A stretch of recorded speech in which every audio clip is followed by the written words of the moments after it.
Bienvenidos a la hora escalofriante. Yo soy Miss Phantom y esta noche seré tu guía en un mundo lleno de terror, misterio y oscuridad. Aquí escucharás historias de brujas, chamanes, nahuales, zombies, vampiros, duendes, fantasmas, demonios y muchas criaturas más que habitan en las sombras. Y junto a mí está Asmodeo, quien da vida a cada relato con la edición de audio, música, foto y video para que cada historia se convierta en una experiencia escalofriante. Así que, si te gusta el terror de verdad, ven con nosotros y suscríbete a La Hora Escalofriante, donde cada historia te dejará sin aliento.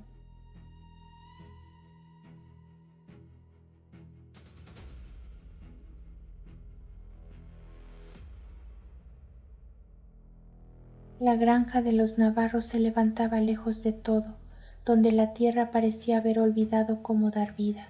El camino de entrada era largo, irregular, como si el propio terreno evitara ser pisado. En el pueblo de San Jacinto del Monte, nadie hablaba de ese lugar, no por miedo declarado, sino por una costumbre antigua de no mencionarlo demasiado, como si nombrarlo pudiera ser lo más cercano. La casa era grande, vieja, de madera reseca, no estaba completamente derecha. Si uno se quedaba mirándola el tiempo suficiente, podía notar una inclinación leve, casi imperceptible, como si el suelo debajo estuviera cediendo lentamente desde hacía años. Ahí se mudaron Raúl, Elena y sus 4 hijos. Al principio, todo parecía solo incómodo, no peligroso. La casa tenía sonidos propios, madera que se acomodaba, aire que pasaba entre las paredes, estructuras que respondían al clima, o eso querían creer. Pero pronto empezaron las pequeñas cosas que no tenían explicación coherente, objetos que cambiaban de lugar sin lógica, puertas que amanecían sin haber sido cerradas del mismo modo en que fueron dejadas, marcas en el polvo que no correspondían a nadie de la familia. Tomás fue el primero en notarlo con claridad. Dijo que alguien entraba por las noches. Raúl lo descartó como imaginación. Elena intentó explicarlo como sueños, pero los patrones comenzaron a repetirse en todos. Lucía encontraba su ropa reorganizada. Mateo despertaba con la sensación de haber caminado dormido sin recordarlo. Sofía pasaba largos momentos mirando debajo de los muebles sin decir nada. Lo inquietante no era lo que veían, sino que todos empezaban a aceptar que había cosas que no valía la pena preguntar, como si la casa enseñara una forma de convivencia silenciosa. Una noche, Tomás decidió no dormir. Se quedó completamente quieto, observando el cuarto sin mover ni un músculo.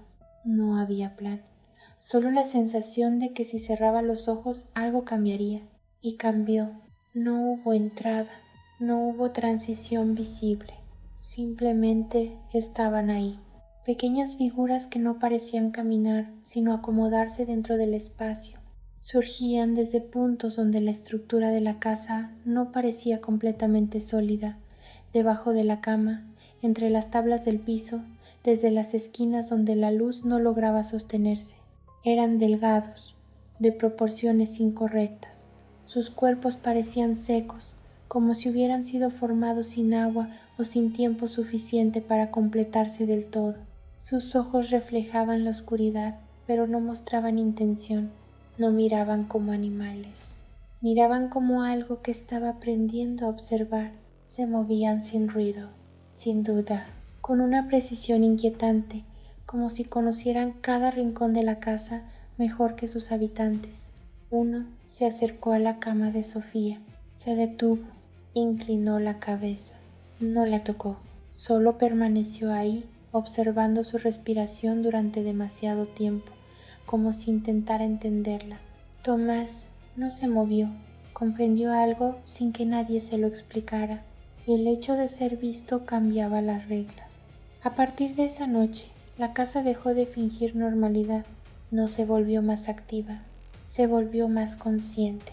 Los niños dejaron de hablar de lo que veían, no porque dejaran de verlo, sino porque empezaron a entender que mencionarlo no producía cambios útiles. Raúl comenzó a evitar zonas de la casa sin saber por qué. Elena limpiaba sin mirar demasiado tiempo los rincones. El silencio se volvió una forma de organización. Bruno, el perro, dejó de recorrer los espacios abiertos. Permanecía en un punto fijo, mirando hacia el suelo durante largos periodos, siguiendo movimientos que nadie más percibía. La gata, Mora, desaparecía por horas. Cuando regresaba, no mostraba comportamiento habitual. Se detenía en lugares específicos y permanecía ahí, como si esperara instrucciones invisibles. El primer cambio real ocurrió en el granero. Mateo siguió a la gata una tarde sin intención clara. No era curiosidad, era más bien una atracción difícil de explicar, como si el movimiento de la gata tuviera una dirección más importante que el resto del entorno. La puerta del granero estaba apenas abierta. Dentro, el aire era distinto, más pesado, más denso. Había muchos, más de los que la estructura del lugar debería permitir. Estaban quietos, organizados, observándolo. No reaccionaron con sorpresa, solo con reconocimiento. Uno de ellos se adelantó. Era más alto que los demás, aunque no por tamaño humano, sino por una especie de extensión anormal en su postura. No parecía más fuerte, parecía más antiguo. Dijo que no debía estar ahí. Mateo preguntó qué era. El ser tardó en responder, como si la pregunta no tuviera una forma clara. Dijo que cuidaban, que mantenían. El suelo vibró levemente bajo ellos, no como un impacto, como algo que se ajustaba desde abajo. Los demás se tensaron.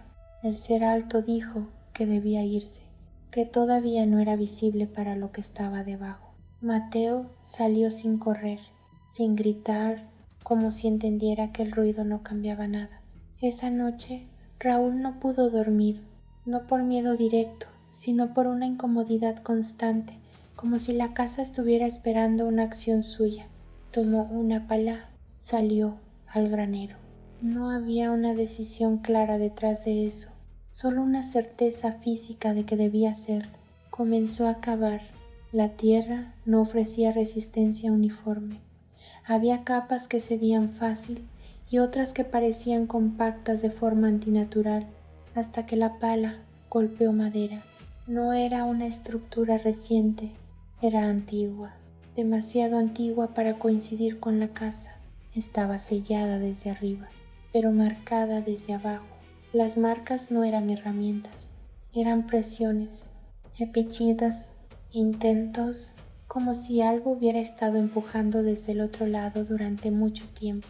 Raúl no abrió, pero al quedarse inmóvil sintió algo, no un sonido, no un movimiento, sino la certeza de que había sido percibido. Desde ese momento, la casa cambió de comportamiento. El suelo dejó de ser completamente confiable. Algunas zonas cedían ligeramente bajo el peso, otras parecían más firmes de lo normal. La sensación de estabilidad se volvió irregular. Los pequeños seres comenzaron a moverse más libremente. Ya no evitaban ser vistos. Ya no actuaban como si estuvieran ocultos. Se distribuían por la casa en posiciones específicas, siempre cerca de los niños, nunca en contacto directo, siempre observando. El ser alto volvió a aparecer frente a Raúl sin transición. Le explicó que lo que estaba abajo llevaba mucho tiempo contenido, no sellado perfectamente, pero suficientemente contenido. Hasta ahora, dijo que lo de abajo no estaba intentando escapar, estaba aprendiendo el camino, no hacia arriba como movimiento, sino hacia presencia. El suelo detrás de ellos cedió apenas, como si algo probara su resistencia sin romperlo. Raúl preguntó qué era. El ser no respondió con definición, solo dijo que no era hambre como ellos la entendían, que era algo anterior. Esa noche no hubo descanso. La casa no produjo eventos visibles, y eso fue lo peor, porque la ausencia de cambios no significaba calma, significaba preparación. Cuando amaneció, El suelo tenía ligeras deformaciones nuevas. Las paredes mostraban pequeñas marcas repetidas, como si algo hubiera pasado demasiadas veces por el mismo lugar sin completar un ciclo. Los seres pequeños desaparecieron, excepto uno, el alto. Dijo que ya no podían permanecer, que la situación ya no era contención, era elección. Raúl preguntó de quién. El ser miró hacia la hija menor. No respondió, solo desapareció. Los días siguientes fueron peores precisamente por lo que no ocurría. No hubo ataques, no hubo ruptura, solo cambios en la rutina del espacio. Sofía comenzó a comportarse distinto, no de forma agresiva ni evidente, sino con una naturalidad inquietante. Pasaba largos periodos sentada en el suelo, siempre en los mismos lugares que coincidían con las zonas donde el suelo parecía más delgado. A veces sonreía sin motivo visible, como si escuchara algo que nadie más podía percibir. Elena comenzó a notar que la niña no evitaba ciertas partes de la casa, las buscaba. Una madrugada, Elena la encontró despierta, sentada en el suelo, quieta. Le preguntó qué hacía. Sofía no la miró. Dijo que ya sabían su nombre. Elena sintió que el aire cambiaba de densidad. Preguntó quién. La niña apoyó la mano en el suelo. Dijo que lo de abajo no quería salir. Pausó y añadió que no estaba intentando salir, que estaba esperando que alguien bajara. Esa noche, Raúl encontró una de las tablas del suelo ligeramente hundida. No era una ruptura, era una invitación estructural, una abertura mínima, suficiente para sugerir profundidad sin mostrarla. Se acercó y por primera vez sintió que si se inclinaba un poco más, no sería él quien mirara hacia abajo, sería algo abajo lo que ya estaba mirando hacia él. Desde ese momento, Sofía no se alejó de ese punto. Siempre estaba ahí, siempre en silencio, siempre esperando. Una tarde habló sin que nadie la preguntara. Dijo que ya casi era hora, que ya había entendido cómo. Elena intentó alejarla, pero la niña no resistió con fuerza, solo con certeza, como si ya no perteneciera completamente al mismo nivel de realidad.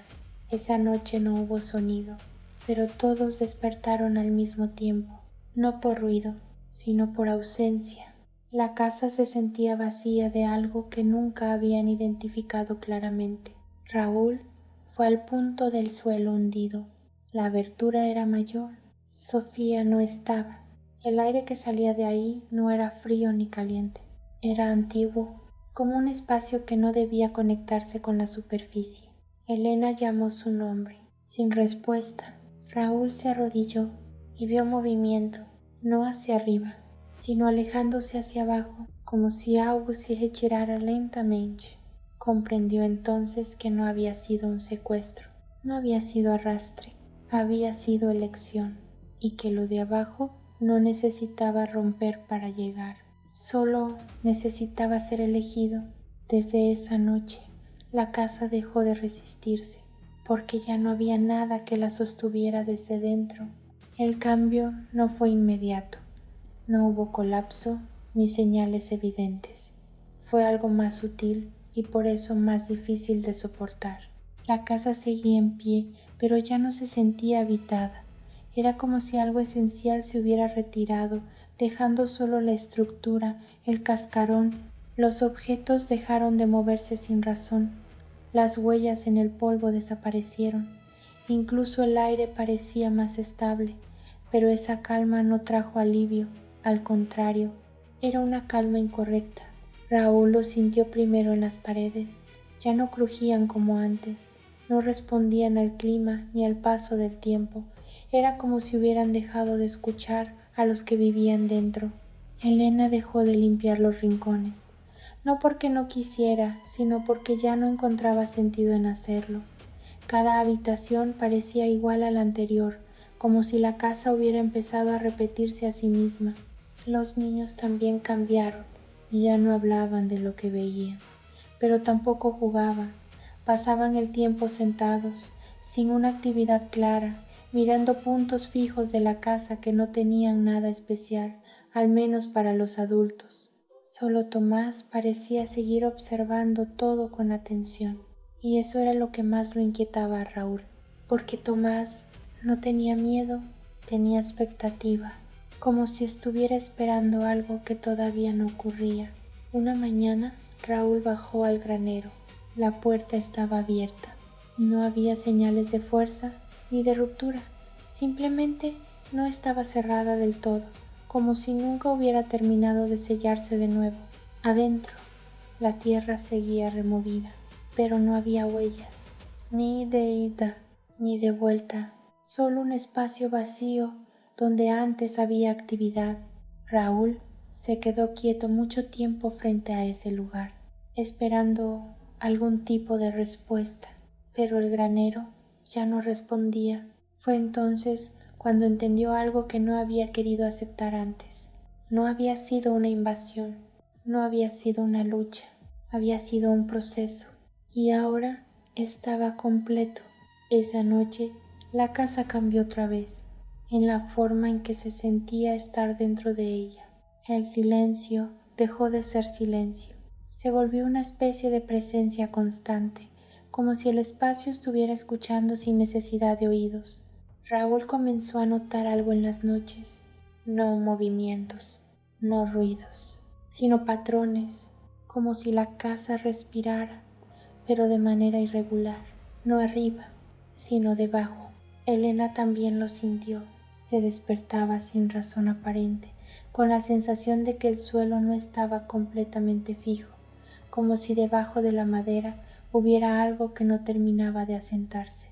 Una madrugada, Tomás apareció en el pasillo, descalzo, quieto, mirando hacia el suelo. Raúl lo llamó.